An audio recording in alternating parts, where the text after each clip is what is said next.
Hello everyone and welcome back to my channel. It's Kay here and I'm here today to do a VR for Hummingbird Tails, who is Tina. She has a lovely channel here on YouTube and she is at the moment running a challenge which will go from the 29th of August until I believe the 29th of August, the 29th of October. So there is lots and lots of time to make something for her challenge. It's really so exciting for her. She doesn't want anything more than something that she could put into a journal. So that really does leave things wide open. It could be ephemera that you've made. It could be a journal page if you were into making standalone pages with pockets and that kind of thing. But it needs to be something that you have made yourself. It could even be an embellishment. Let's face it, you know, we use all these kinds of things in our journals, in our albums. Excuse the rattling in the background, it's the chef at work. So what I decided to do, excuse me, I just had to push the door to a bit. So what I decided to do for Tina's challenge was to make either a standalone component that she could put into a pocket, or indeed something that she could glue down on a page if that's what she wanted to do.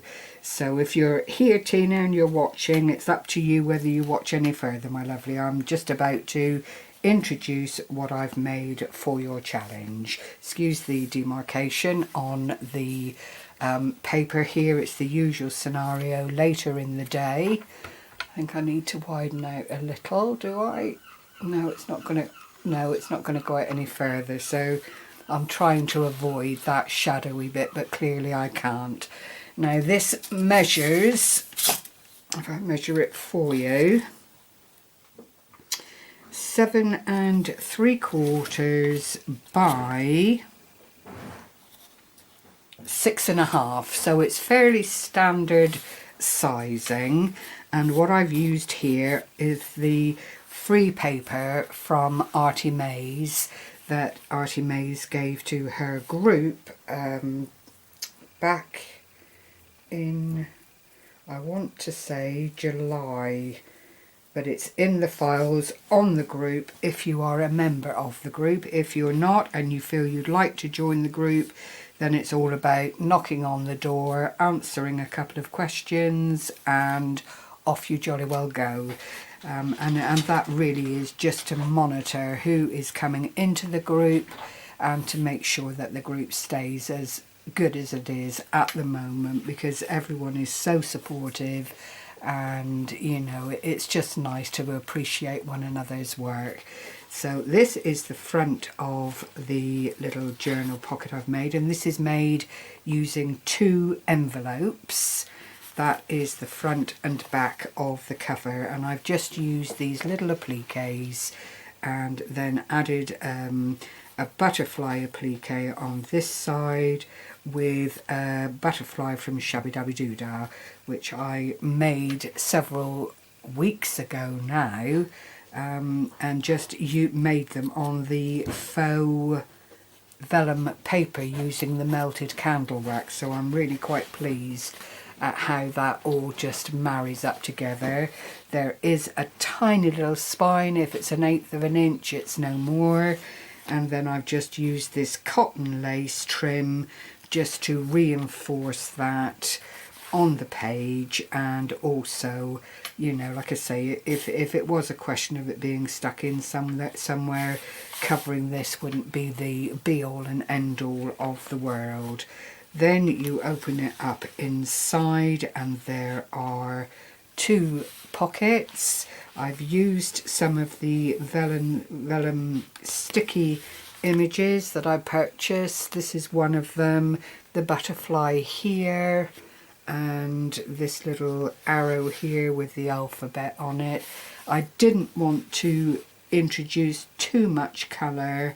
I wanted to try and keep this monochromatic effect throughout, but in this pocket there is this lovely envelope affair that I've just lined with paper inside and out, and then in there is a little tag, all from the same papers, plain craft cardstock on the back, and another little bit of trim with the applique. So all Tina has to do when she gets this is just fluff up the wings of the butterfly to get back that wonderful, wonderful dimension. It really is a beautifully dimensional butterfly, and that is this pocket. You can get so much more in it, but I'm thinking about postage and that kind of thing, and want to be able to hopefully put it into a flat envelope. I've distressed around the edges of the envelope with quite naturally vintage photo, because you know I like it and it seems to be what everyone uses, and that just does the figure of 8 to close it back down again. You'll see the pocket's nicely gusseted, and it just fits into that pocket with the little thumb pull there very, very nicely.